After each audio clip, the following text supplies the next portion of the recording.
Remember searching SingleMuslim.com proudly sponsors Single Muslim Live.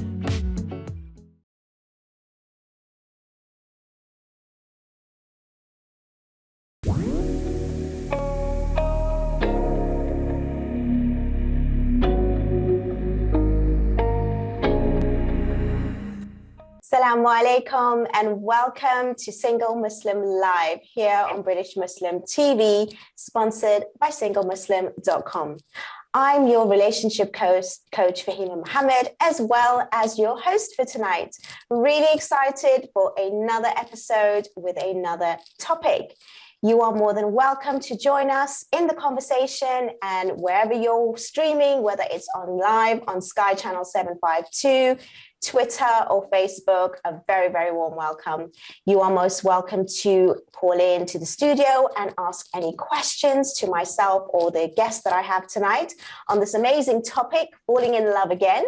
And you can do so by dialing in 01924231083. Please do ask the bill payer's permission, as standard network rates do apply.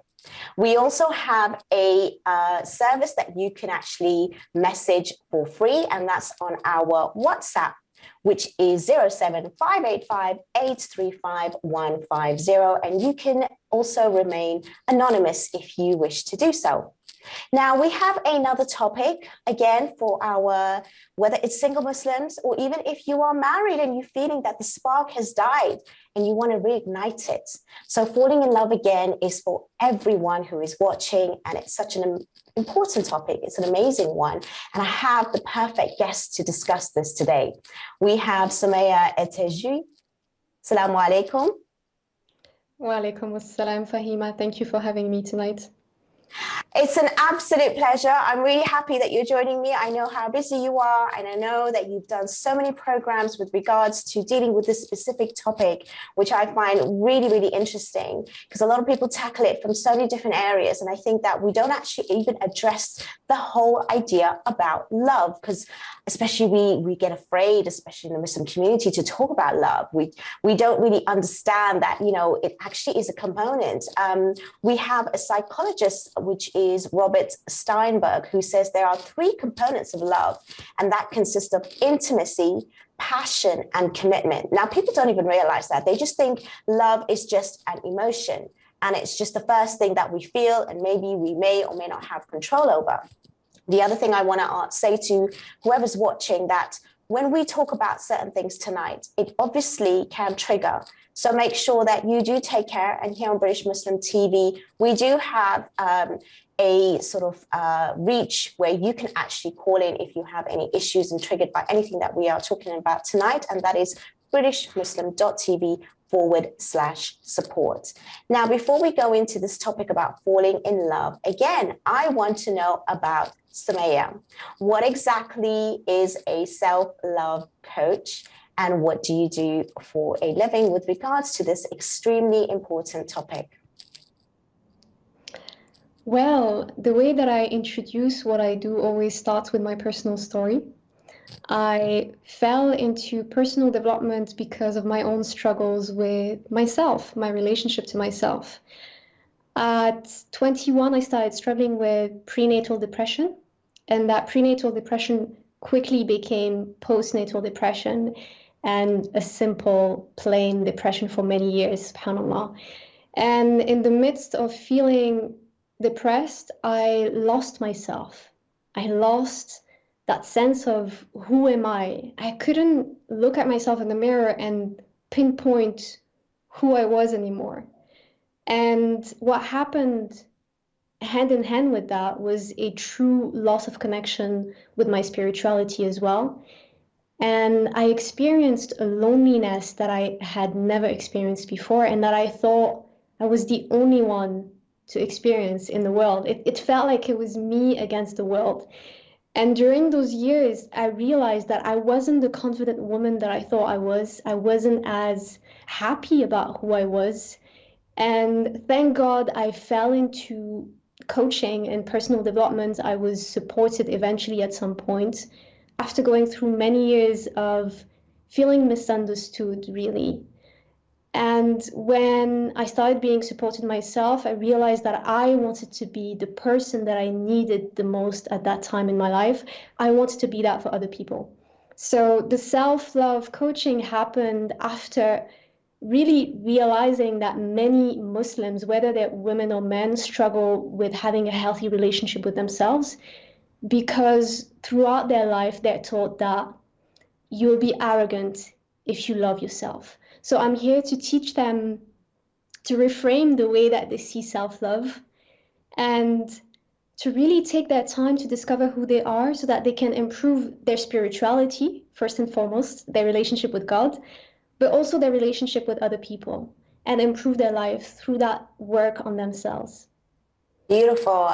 Thank you so much for sharing that. I think it's really important that people hear you speak tonight because at the end of the day, this is real. A lot of us that enter the world of self-development is only because we have gone through challenges and we also have gone through a journey ourselves, and then we get trained and then we help others through those challenges as well. So I think it's really important that people understand that life is a struggle, but your story shows this journey, and it's so important that you are not just doing it for yourself and now you're out there helping so many other people, which is absolutely inspirational. So thank you for sharing that. I think it's really important.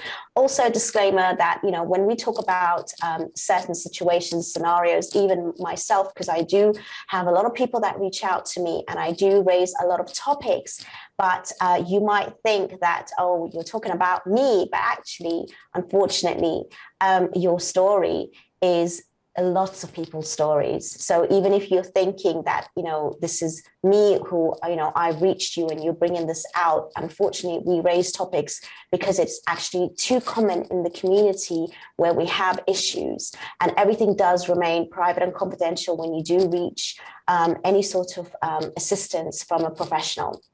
So I just want to make sure that if you hear something that you feel that, oh, yeah, I've been a client here and, they're talking about my story, it's not really yours. Unfortunately, it's too many people. And I'm sure you hear that too, Soumaya. While you were speaking, I think you raised so many issues. For me, that came up is the fact that, firstly, you went into this depression sort of mode, and then also realizing how you actually felt lonely. So when you think about falling in love again, and I think another thing you also mentioned is about people don't really feel that they can say, oh, I love myself, because it comes across as arrogant. And I really hear that a lot because people are not culturally sort of normalizing the fact that if they say that they love themselves, it sounds like it's egotistic, but actually it's a really healthy form of being so that you can allow the space to even attract someone to love you back. And I think that's a really important thing that you mentioned there. Now, how is it that someone can fall in love, firstly, with themselves in order to attract the love that can actually, enhance in a relationship? Is there a process? And, if there is, what is that, Soumaya? Well, first, I think we need to acknowledge that part of it is not just us. Society has played a big role in us struggling to love ourselves and to consider ourselves whole without having someone by our sides. If you just look at the terms that we use to describe the person that we're going to end up with, my other half, my better half, am I the half of someone? No, I'm whole by myself, right? So we just need to take a bit of time to start with to reframe the situation and to acknowledge that even when we are alone, we are whole. I am whole as a human being. A lot of women and men grow up not having that idea and concept in mind. So that's the first thing that I would say. Redefine what it means to be a human being for yourself, meaning you don't need to be with someone to be fulfilled. And I get a lot of backlash when I say that, especially as a Muslim woman, because here there's a confusion. People think that I'm saying, don't get married. Don't find love, don't go out there. But not at all. The idea is that you can have a fulfilling life on your own as you seek your better half. I don't like that term. Let's just say soulmate. So that's the first thing. The second thing I would say is to really enjoy this journey of discovering who you are, who has Allah made you? What is your purpose? What is gonna happen to you in this life, even if you don't have that person by your side? You know, that removes so much pressure on our shoulders if we know we have something to do, something to accomplish, a mission to focus on that doesn't depend on us finding someone to be happy. Alhamdulillah for that. Like, we all have skills, qualities, strengths, weaknesses as well, of course, but we are all capable of doing many things without having that someone by our side to start with. So the second thing would be to get on that journey of discovering who you are and enjoying it. So reframing loneliness. I used to feel lonely in the past, but now I've used my loneliness as a way to get closer to God to start with, but also as a way to seek knowledge, to learn languages, to meet people, to go out there and be part of the events, volunteering in my community. There are so many things to do that will actually lead you to meet people and people from the opposite gender. When you get on a quest of discovering who you are, it gets easier to find the person that's meant for you as well. Beautiful. I love that. I think I always give the same kind of guidance when it comes to loneliness, and you trying to find it and seek it in somebody else is actually really sort of setting yourself really half of the challenge, because the real challenge is finding it within, and it doesn't mean that you don't need anyone else. Absolutely correct. I'm glad you said that, because I hear a lot of people, it's like, well, I've been alone for all my life, so now I need to meet somebody. It's not about that. You really do need to actually fulfill your life first, or do so many other things that you don't need somebody else. But when they come into your life, they're not actually giving you something that you are missing. You're never missing anything. Now that's where the real work comes in the self-discovery and the self-love. Now, I can understand that a lot of people might find it a little bit easier to fall in love for the first time, right? You're vulnerable sometimes, you're a bit naive, and also that could work to your benefit because you're not actually thinking about anything which may be traumatic from the past. Now, a lot of people may find it even harder to actually fall in love again. Now, that's what the real topic is about. And that's what I really want to go into. But we are going to go into a break very shortly. However, I want to recap that this is a live call-in show.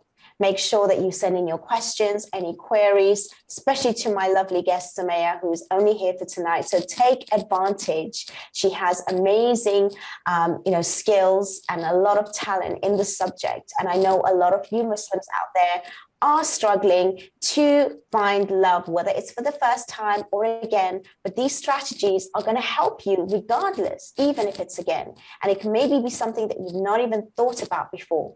So do dial in, do send in your messages. If you want to keep it anonymous, I'm really happy to just read out the message without saying the name. That's absolutely fine. The reason why we have these shows is that we can actually help you. And there's no other service like this, where you can call in and speak to professionals and get some free coaching and some free advice, and at the same time, uplift your day and inshallah, have some practical tips that you can take away straight away.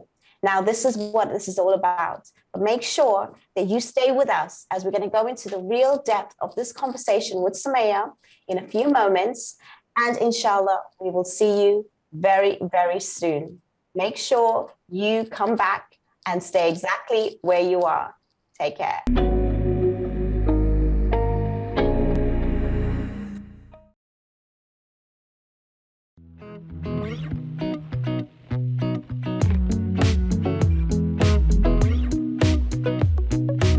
With 3 million members searching, SingleMuslim.com proudly sponsors Single Muslim Live.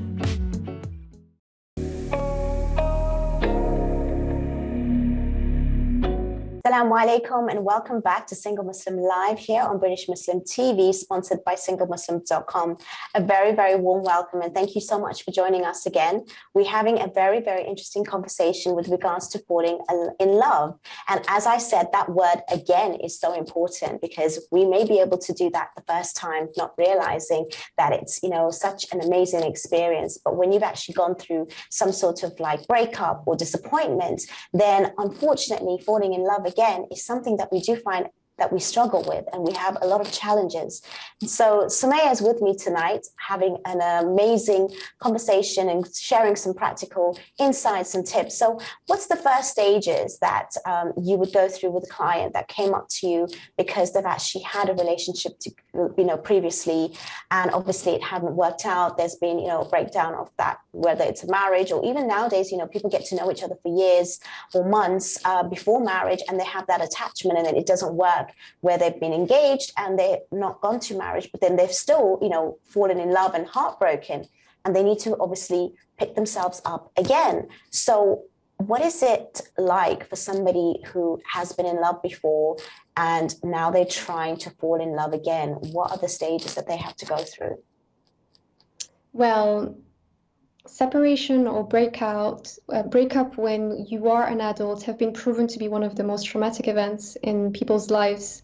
So it's something to consider. Like, it's not just a small thing. And what I see a lot is families or the community around really diminishing or ignoring the person's feelings. So it's important to create a safe space for those people to start with. That's the first thing. The second thing, when it comes to the stages, it's very similar to the stages of grief, actually. So the first thing that people will experience after a breakup, a separation, or a divorce is denial.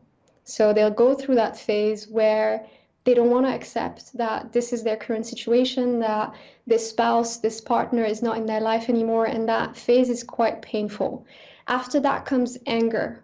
So with anger, there's the outwardly expression of the frustration, the disappointment. Sometimes it's self-anger, it's self-centered. Sometimes it's about blaming the other person as well, or blaming the family or whoever is responsible for the breakup. And then comes bargaining. So the bargaining sounds like, what if I did that? And what if this didn't happen? And it's kind of all about being stuck in the past. So a lot of reminiscing on what happened and what didn't happen. And that phase is also very painful, as you can imagine. After bargaining comes depression, unfortunately. So a lot of people experience depression after a breakup. It's kind of natural. It's meant to happen after all of that roller coaster of emotions. And after depression, alhamdulillah, comes acceptance. And acceptance is a beautiful place to be, because it's the moment where you realize things have happened for a reason. There's not much that I can do to change the past. And it's now time to focus on what I've learned from that experience and what I can improve and how I can do things differently. And at this point, I've met different kind of people. Some people will accept and then they'll decide to not get back out there at all, because they'll be stopped by their fears of being hurt again. And some people on the other end will try to go back out there a bit too quickly. So for both of these groups, I would say slow down. I don't know what you think about that, Fahima, but my advice is always to take as much time as possible to heal. Even if we also heal within a relationship, it's important to seek help at this stage, I think. Absolutely. I think everything you've said is so relevant, especially when you're going through the stages of breakup. It's similar to grief, like you mentioned, and going through all of that. And when we do mention depression, as much as many of us won't like to admit it, there's different sort of severity of depression. So make sure that you understand that when we're saying that, it doesn't mean that there's something wrong with you. It could be mild, and it just could be where you're just kind of losing hope in life. And if it does continue for a longer period of even 2 weeks, then do seek some outside assistance, because it is quite detrimental to your body and your brain if it does continue for a longer period. The thing is, we do have a question actually. I'd like to put that across to you. It says, "Assalamu alaikum, loving the show as always." And they're asking, should we be expecting fairy tale love or looking for a connection that complements who we are? Good question. I like that. Thank you so much for sending that in. I love the vocabulary, fairy tale love. Wow. So my immediate thought is absolutely not. Don't expect fairy tales.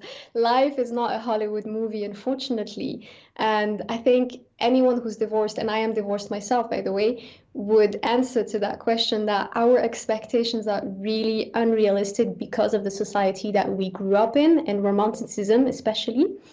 So we need to come back to reality. We need to surround ourselves with people who have healthy relationships and beautiful marriages. Beautiful doesn't mean perfect. Okay? So let's let go of perfection. There's no such thing as a perfect marriage. However, there are people out there who manage to have connection, intimacy, like you mentioned, and compromise and sacrifices as well, and arguments, but in a healthy way. There's emotional intelligence in their marriage. And that's what a lot of people are lacking because their own parents didn't have that and people around them didn't have that. So the only references that they have is fairy tales from Disney or Hollywood movies, which are terrible references. So we really need to get back to go out there in a way that we socialize with people who have healthy marriages. That's my opinion on that. So forget about the fairy tales. Just focus on what's real and what's out there and what's going to be a good model for you to replicate when you get in another relationship. Oh, absolutely. I mean, even if you look at Hollywood, as much as people think it's a fairy tale, we know the reality as we watch the news and as we watch all the divorce rates and, you know, the real trauma that happens. So we need to obviously understand it. Even if you want to interpret fairy tale as in, you know, Disney, I think, again, we need to obviously raise our children in a particular way because, you know, we're watching Disney movies. We can't even blame society from a young age. And if you look at those Disney movies, a lot of that does show something which is unrealistic. And we sort of like, you know, conditioning our children from so young by watching that, and that's what they are expecting. So if we as parents do not intervene, or even adults or community leaders to say that at the end of the day, we need to take responsibility regardless of what's in society. So I think what that question did raise was very important points.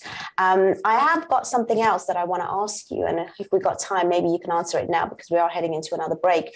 As you were talking as well, we were talking about, you know, okay, forget the fairy tale, be realistic. But then second time, when you are getting married again, a lot of people say, well, you need to lower your standards because it's second time round. I personally don't agree with that. So we're going to go into that, and I'm going to leave you with that sort of, you know, sort of thing to think about as we come back, because I think it's really important that we do actually understand our self-worth. And just because you've been married, divorced again, does not mean that, oh, now we've just got to settle and just we've got to also, you know, lower our standards because, you know, it's kind of like, you know, second time round, especially as women, we don't deserve that real special sort of connection or that commitment or that special person to actually take us on. And I've heard a lot of people talk about that, and I really want to go into this. So if you really want to have this, you know, conversation go even deeper in that sort of, you know, sort of direction, make sure you stay tuned, and we will go into much more in-depth analysis as to what I've just said about lowering your standards just because you have to fall in love again after divorce. And I really want to question that with you, Soumaya. Inshallah, make sure that you stay exactly where you are. We're going to be going into the conversation a lot more deeper. Take care. Salam.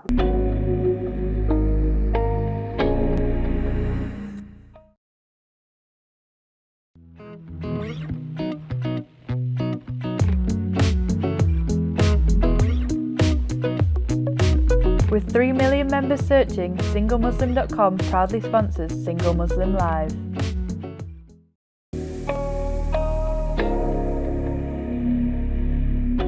Assalamu alaikum. Welcome back to Single Muslim Live here on British Muslim TV, sponsored by SingleMuslim.com. Again, we are discussing falling in love, and I was talking before the break about, especially if you're trying to fall in love again, a lot of people are advising, especially women, that they need to lower their standards. What's your thoughts on that, Soumaya? Do you think if we have to fall in love again, we need to lower our standards? It really made me laugh when you said that the first time because I was going to bring that up. I hear that all the time as well. SubhanAllah. What do you think I think?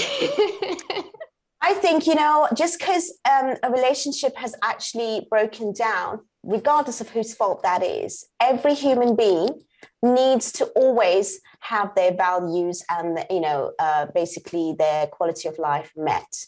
And I really get annoyed when people actually say this, especially to other women, that because they're divorced or because, something didn't work out for them, that if second time round, they're going to lower their standards. And I really don't believe that at all. And I think, in a way, they're kind of setting them up for another fall. Because when people are talking like that, it's kind of like, reducing that person's worth. Maybe they're coming from a place to say that, oh, because you are seen as someone who is divorced, then you are actually playing into that stereotype. And I really don't think that the only way that stigma is going to go away is if we ourselves, get away from that narrative and we start acting and being and thinking differently. I think it's so important that right now, doesn't matter if you are married once or twice or even more, you do deserve real love. You do deserve a second chance. You do deserve a higher level of being and living. And if you want to choose someone who is absolutely exceptional, and I don't mean because maybe people think that, oh, we're going to choose someone that is, of a certain caliber or profession, and you shouldn't be, wanting that. Why not? In fact, second time around, you need to be even more demanding, I think, personally. So at the same time, I don't know what everyone else thinks, but as far as I'm concerned, I really do believe that women, regardless of them being married first or second time round, they do deserve a high level of partnership, and that partner needs to meet their needs. So there's no such thing as you lowering your standards. I absolutely love it. I definitely agree with that. And I think we are repeating a cycle when we keep on carrying that mentality. It's a terrible mentality. Basically, people have their own fears. Their fears are based on nothing that's factual. It's only cultural gossip and things like that. Nothing is actually saying that there aren't men out there who will love you, respect you, accept you, fulfill your needs, even if you are divorced. Nothing says that. It's completely wrong. I've seen it myself. So many beautiful couples made of a double family, like two people who've been divorced before and they've just met after their divorce, and they created this beautiful union because they've learned from their mistakes, and it's absolutely amazing. But when you stay stuck in your environment, which is a toxic environment, I don't like this term, but in this case I'm going to use it. This is toxic. When you have family members or a community that keeps on promoting these ideas that are not serving you, you need to respect them always with love and kindness, and you need to stay where you are in terms of like having to fulfill your obligations if these are your parents especially, but you still need to acknowledge that these are their fears. Do not carry other people's fears, especially when they're not based on facts. Absolutely. Absolutely. What happens though, when someone who was in love before with their previous partner, and they're holding on to that love, and they feel that that was their first love, their only love, and they can never ever find love again because the first time it happened, and they hold on to that past relationship. They make comparisons, and I find that a lot, that they get stuck in the past, and a lot of the time it's because they didn't want that breakup, they didn't want that divorce, so they feel that they have to get the same, and if they don't get the same and the same feeling, they cannot move forward. So they themselves are their own sort of like barrier.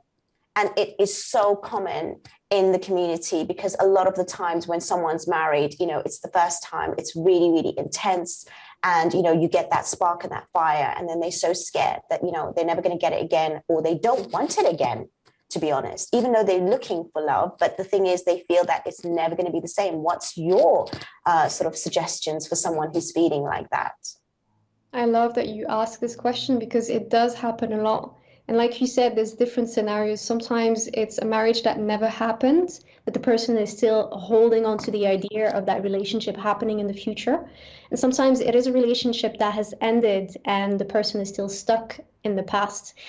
My question to these people is always about the pain that they're feeling in the moment. Is the pain that you're currently in because you're keeping yourself in this situation not as strong as the pain that you would feel if you went through this and you started this healing journey? So it's going to be painful to move on, to forget that person, to try to let go of them and to potentially meet someone else. There is going to be pain involved in that process.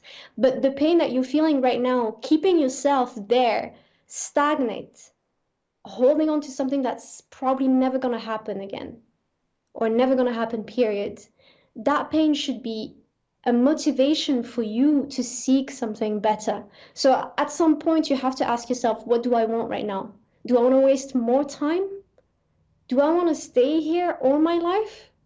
Or am I going to acknowledge that I have potential, the potential to be in a healthy and happy relationship? Am I going to take my courage and start this healing journey so that I stop being attracted to someone who's not available, who's not there? And a lot of the time, the answer is very simple. Like, the situation that I'm in right now is too painful, and I'm willing to take the risk to move forward, to let go of this. I think you raised something really vital there. It's about, us not wanting to accept and let go and move on, and the fear of the unknown, because we are so familiar with a past relationship. We hold on to that a lot, and it kind of keeps us stuck. And I think it's quite detrimental, and you can lose so much time over it. More than even the stages that you're going to go through is you holding on to a person. And remember, when someone is gone out of your life, and even if it was something that you didn't want, or they did something, against you, you do put them in a pedestal to a certain extent. You can either hate them, right? Or you can love them for the bits that you've, kind of forgotten, thinking that they're the only ones that had all of those greatness, when actually it can exist in somebody else. And remember, there's a reason why there's a breakdown in any relationship, and you need to maybe analyze that a little bit more. We do have another question actually that's come through, and it actually is in relation to what we just spoke about. It's asking, what are the dangers of comparison?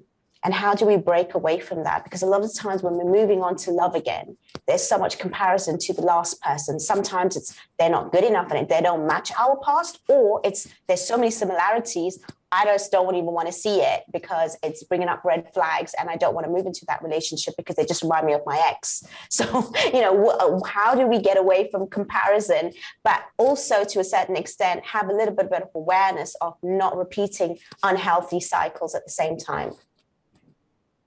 That's a very important question. At first, I thought you meant comparison when it came to my couple as opposed to other couples, because that's also something that... That's true. We could raise that too, but let's go on to what I asked first. Yeah, sure, of course. So I hear that a lot too. So I keep on thinking of this person in my past. Whenever I meet someone, I don't know how to cope with that. I think there's a lot of healing to be done here, because those thoughts, instead of resisting and trying to push them away, you should ask yourself, what is this telling me? Do I still need time to process what happened in the past with this person? Should I get into therapy to talk about that relationship with someone so I can see if there's any trauma bond or anything that I can work on that will help me let go completely and fully of that person? Because I think one of the mistakes that we make a lot is that we throw ourselves in new relationships when we're not ready yet. Simply. We're just not ready for it. And maybe those thoughts are a sign that you're not ready for that, and that you should slow down and take a break, talk to someone about that previous relationship. Ask yourself, what have I learned from it? What is it that is going to be a deal breaker for me because of that relationship? And what is it that I'm looking for in another partner that I liked about that past relationship? So I think there's still a whole lot to learn from that if it's still coming up for you, and that maybe you should take your time with it. Well, the caller, the sort of person that message also asked, what are the healthy comparisons? And I think you kind of answered that to a certain extent, to sort of, talk to somebody so you can pick out what was healthy and what wasn't healthy, so that you can actually make healthy comparisons and move forward. And it's all about you moving forward. I think that's what it's really about, because a lot of us, we do get attached. We are quite used to what we are familiar with and what we felt comfortable with. That's the whole idea. We have to understand human behavior. We have to understand what, our psychology is when we especially become attached to somebody and we want that familiarity. So we need to obviously speak to somebody professional so they can actually break down these kinds of terminology so that you can actually, again, like you mentioned, be logical about what's happening to us. And I think there is a slight difference even between men and women. And at the very beginning, we might take our time to process, whereas men, they might move on really quickly and then they kind of backtrack. I am generalizing here, but from the clients that I know and, a lot of the stories that you hear, it seems to be the consensus over sort of the different genders and how they respond to break up and falling in love again. And just because you're with someone again doesn't mean that you actually are even falling in love. Maybe that's your process to healing when it comes to men, because they want to not actually process what's actually happening and what's going on. So there is a difference. Whereas women, they will take their time and cry, and they will actually, talk about it for ages to, 10 different friends and try and get all the different opinions. And that is great, actually. It's really good for your mental well-being. But actually to speak to somebody professional will actually unlock and unravel what's really going inside of you. And I think what you said is so important. We are coming into our final break. It's gone by so quickly, but we still have a lot more to discuss. Thank you so much for sending in your questions. Really do appreciate all the support, all the comments that are coming through on Facebook and Twitter, which has been streaming live, as well as on Sky. If you're watching, really, really, happy to host the show every single week and have amazing guests to talk about these important topics, which are, real issues that are happening in our community. And this is a safe space where you can air out whatever it is that you're feeling, get some real psychological tips and strategies and tools that you can take away and use. And it does come from real training and background and expertise. And I have to say that, our guest tonight is absolutely exceptional. We are going to have her for the next part. Make sure you don't miss out on what more Soumaya has to say. And inshallah, we will see you in a few moments. Stay exactly where you are, and we will be back after the short break. Assalamu alaikum.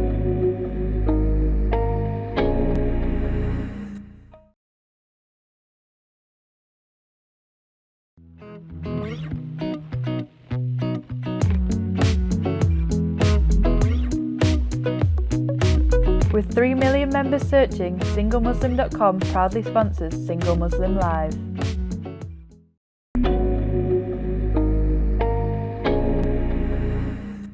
Assalamu alaikum and welcome back to Single Muslim Live here on British Muslim TV, sponsored by SingleMuslim.com.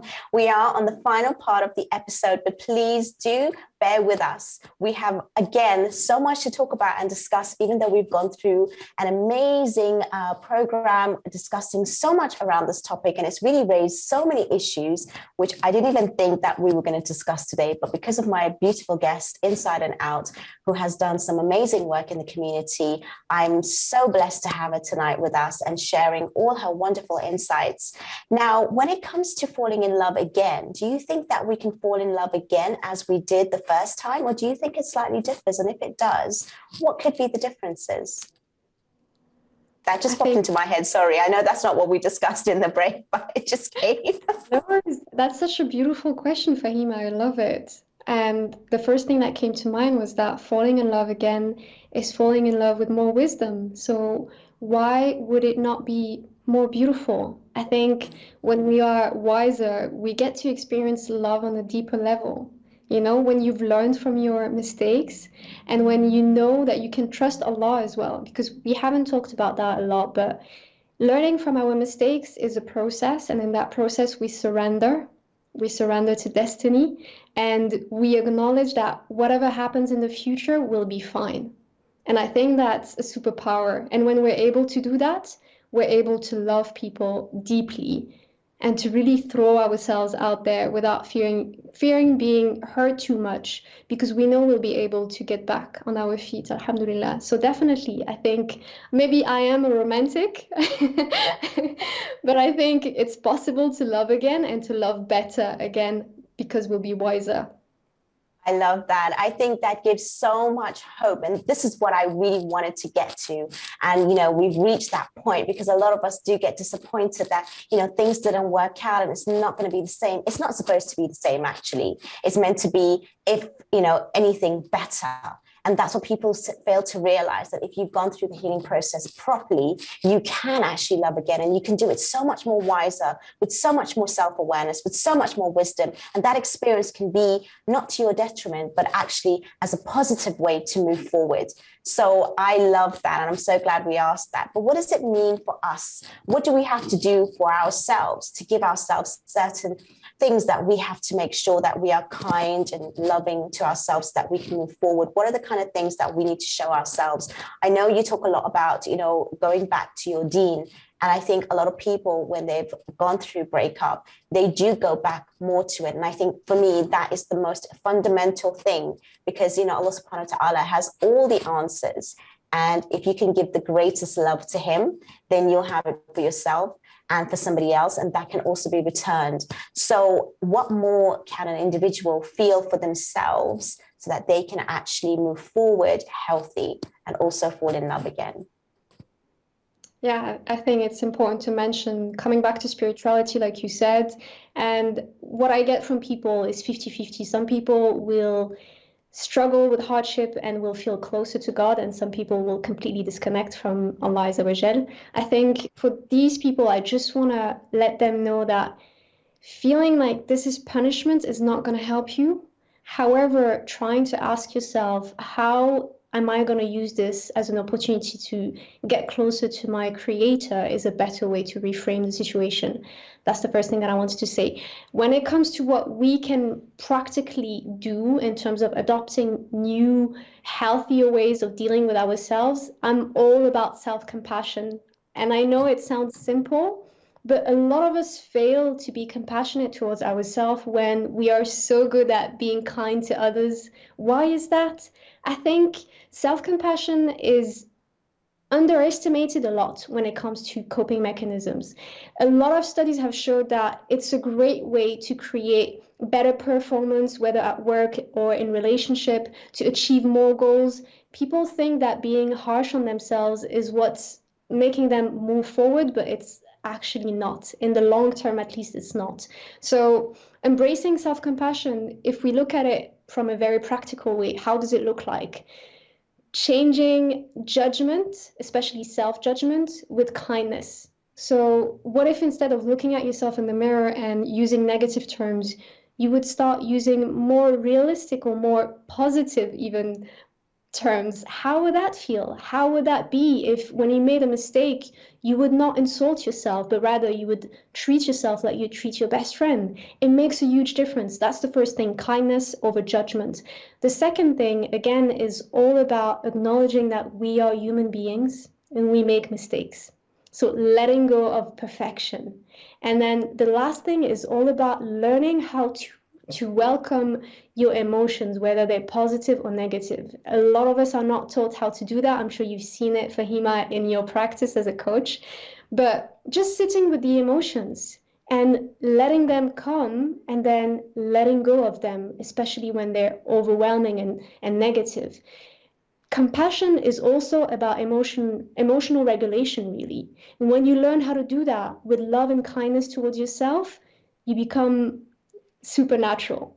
You can overcome any hardship that comes your way, especially when it comes to relationships. So after a separation, embracing self-compassion is a beautiful way to overcome the pain. And while meeting new people, it's also a powerful tool to face struggles, because not everyone that you meet is going to be the Prince Charming, right? So you need that self-compassion towards yourself to be able to keep on going and get back out there.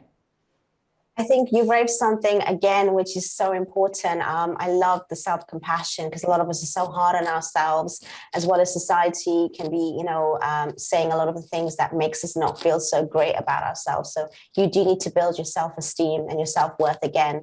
And that is through having that kindness for yourself. And just because humans make mistakes, and a relationship breakdown is a mistake, regardless of the reasons behind it. And you can build again, you can lift yourself again. and you can get back on track, if not even higher, bigger and better than before. So yeah, I think what you said is absolutely relevant. Your self-talk can be either something that gives you the positivity, or it could be self-sabotage. You decide and you choose which way you're going to go forward. I think you've given us so much amazing practical tips. It's been absolutely wonderful, an absolute pleasure. We do have, again, a few moments before we end, but I just want to make sure that everyone's going to get as much out of you as possible. I think a lot of the times we do actually feel that, when we are sort of coming out of relationship, that it's kind of shameful. So we need to really understand that, like I said, we make mistakes. So what would be some of your final thoughts on someone who is struggling right now, who is, holding on to either the past or the fear of the unknown for the future, and also, someone who needs to hear some hope and some sort of give themselves that self-compassion? What would be your thoughts on that, Soumaya? The thing that I want to emphasize on is that you're not alone. You're absolutely not alone in the pain that you're going through, in the loneliness that you're struggling with. And I've seen that in the group of women that I'm coaching at the moment. One of the biggest insight that these ladies have been having is feeling that sense of community. And that's why when people ask me, what's your best tip to heal after a breakup or a divorce or whatever it is that you struggled with, the first thing is hold on to your spirituality. And the second thing is surround yourself by supportive people. You need to have supportive people around you. And having a community, whether it's women or men, by the way, just having people around you who will create a safe space for you is going to be amazing. And if you don't have the opportunity to have that, start with your spirituality and then make the most of the internet. Look at me having this conversation with Fahima right now. Look at you listening to this conversation and maybe getting something and hearing something that you've heard 1,000 times, but today it hit differently just because we have this beautiful tool that the internet is. And that tool can help you to build that community for yourself and create a network of people that are going to help you heal, inshallah. So make the most of these tools, alhamdulillah. Beautiful, absolutely beautiful. You've been an absolute superstar tonight, really phenomenal, and so great advice. How do people reach you if they want to get hold of you, Soumaya? So at the moment, I'm posting a lot of videos on YouTube. One of them is about things to do or not do before meeting someone. So I'm sure that the people who are watching this live might be interested in that, inshallah. My name on YouTube is Soumaya Ettouji, just the same as my name on the screen. I'm also very active on Instagram, and I have a few freebies on my website as well, which is SingleMuslim.com. So thank you. That is much. absolutely beautiful. Thank you so much. Make sure you do reach out to Soumaya. We've only touched the surface in this conversation, even though we've said a lot. There is a lot more to discuss. There's a lot more deeper issues, and every case is very individual. I think that tonight you've given us so much food for thought. It's been very thought-provoking as well. Maybe we have triggered a few people out there, but hopefully in a good way. But if it is negative, again, like I said, we are here to support you on British Muslim TV. And if you want to reach out, if you are feeling in a particular way where you're not actually feeling great, so do reach out to BritishMuslim.tv/support. We have, continuous shows every single week so that we can actually make sure that we can actually serve you. And we can only do that with your continuous support, your viewership. And inshallah, with us continuing, we're helping you and serving you to have better relationships. And like I keep saying, relationships are important for our Muslim community and the household. And I just want to finally say again, thank you so much for my guest appearance tonight, who is Soumaya Ettouji. Inshallah, you make sure you contact her, follow her on Facebook, on Instagram. And inshallah, if you want to reach out to her, make sure you do for any further coaching and advice, and she'll be willing to take your messages. And again, I want to say thank you for all your support. Please do keep sending in your messages. I do try and reach out to, listening to what you have to say, and even you give me ideas as to what to actually talk about next time. Even if it's not on this live, I do read the messages afterwards. So if you do want to reach out, you're more than welcome to do so. And I want to make sure that this program is yours. It serves you, and it actually actually helps you in your entire household, and especially when it comes to relationships. If you have any ideas, if you have any issues that you want me to raise, I am more than welcome to do that. But we will be seeing you next week with another topic and guest. Make sure you tune in at the same time next week, and inshallah we will have another conversation, and I look forward for you joining me again soon. Take care. Salam.